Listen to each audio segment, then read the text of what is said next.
Pasakėlės Burneliai ir širdeliai tai daugiau nei pasakų knyga. Tai knyga 2–5 metų vaikams, kurioje pasakos tampa žaisminga kalbos lavinimo veikla.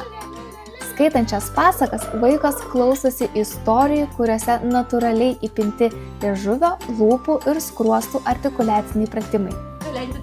Taip vaikas pasakas patiria aktyviai, klausosi, mėgdžioja ir juda.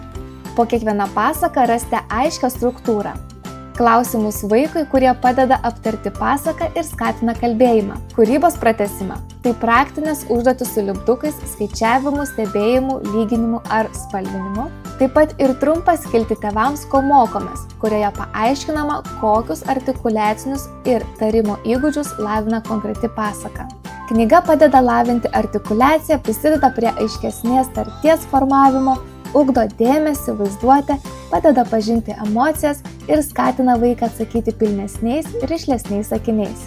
Knygą sudaro 32 puslapiai. Joje rasite 7 pasakas su išraiškingomis iliustracijomis ir 35 lipdukais užduotims atlikti. Leiskitės į žaismingą kalbos lavinimo nuotykį su knyga Pasakėlės Burneliai ir širdeliai, kuri švelniai pakutens ir jūsų vaiko širdelę.